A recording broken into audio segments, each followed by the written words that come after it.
This is a masterpiece of etiology. Mm-hmm. And by etiology, I mean a situation where a ritual is explained by a myth. I should put the word explain in scare quotes, in the sense that an explanation of a ritual by a myth does not mean that the myth came first and the ritual came second, because it's a chicken and egg relationship.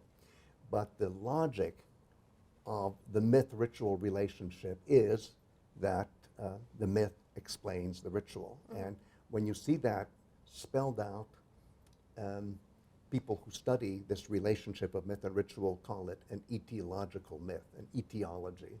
Okay. But the nice thing is that Euripides is very blunt about etiologies. He will just weave in an etiology, usually towards the end of a drama, and this is, I think, the best. At least it's my favorite. Imagine that Hippolytus has already had his spectacular chariot driving crash, and his body is mangled to the point where he is about to die now. He's dying. Yeah. And Artemis appears to him in an epiphany, and she's kind of revolted to see somebody in the throes of death. That's a goddess for you. Okay.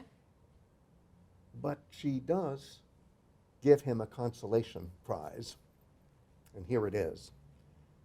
To you, poor sufferer, in compensation for these bad things that have happened to you here, the greatest honors, tīmē, in the city of Trozen, I will give to you.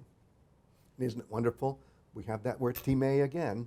It's not just honor, but honor as conferred by worshiping a hero.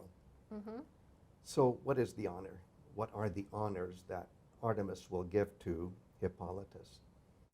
I go back to the words of Artemis herself. Unwed girls, before they get married, will cut off their hair for you. And throughout the length of time, Aiōn, you will harvest the very great sorrows, pentos, of their tears. And for all time, there will be a thought that comes along with the song-making directed at you by virgin girls, and it will be a troubled thought. The story and the names will not fall aside unremembered.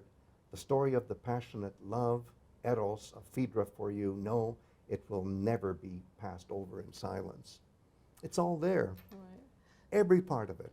Can you talk a little bit about the word Aiōn? Yes. And why, so this is being discussed, this word is being used in relationship to the ritual of these young unwed girls cutting their hair. Yes. And so, you've talked about that word in terms of a recycling. Yes, exactly. And if I may get grammatical for just a minute, in the Greek language, if you put Aiōn into what is called the locative, aie, which would mean like in an aion, that's the word for forever. And that kind of forever is a recycling. So it's not a linear forever, it's a circular forever. And that means that every time there is a seasonally recurring ritual of female initiation, the tīmē will regenerate itself.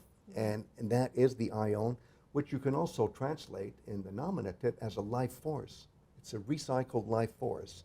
And the recycling of the life force is the fact that every year, when the right day comes, there will be an initiation of girls who will become women.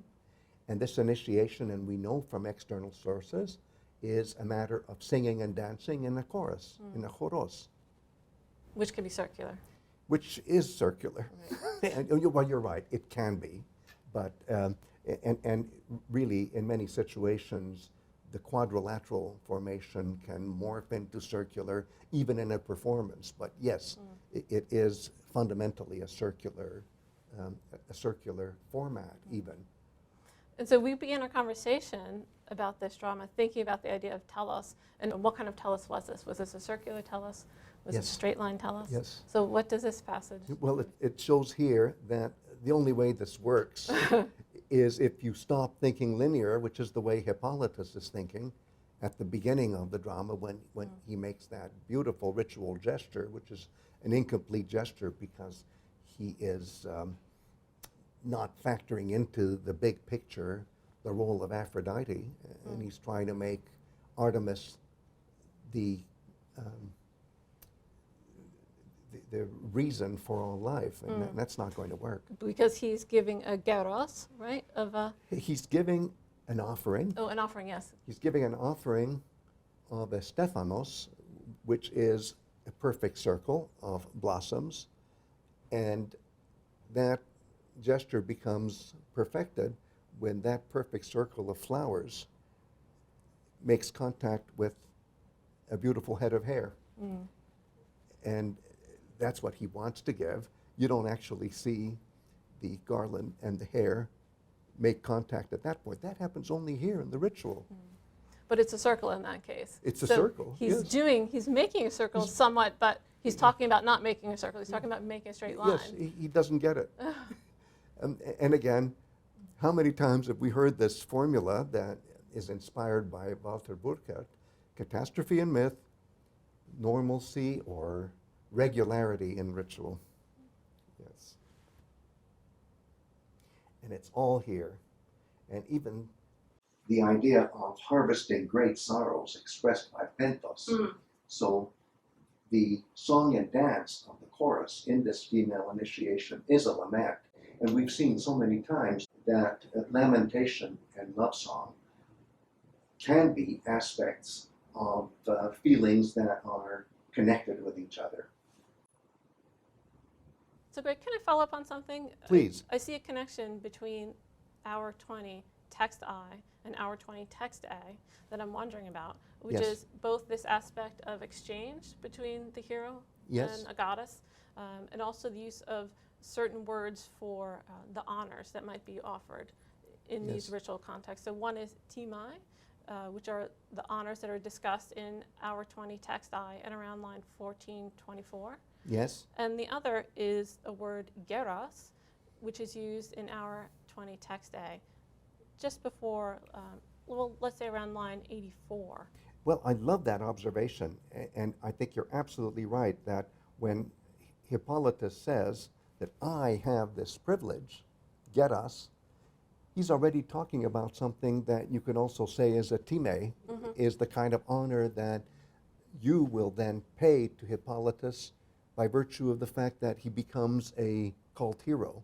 So the initians, the female initians in text I, are already honoring Hippolytus. And so they're giving him a geras.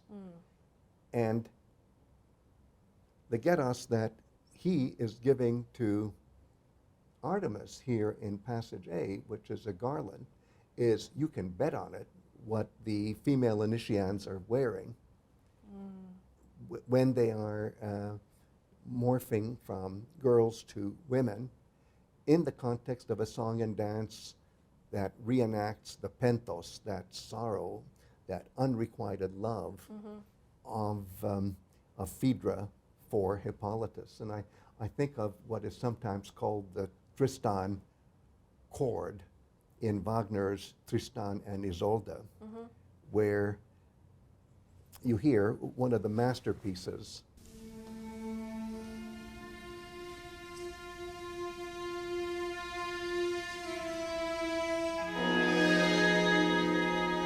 It's that.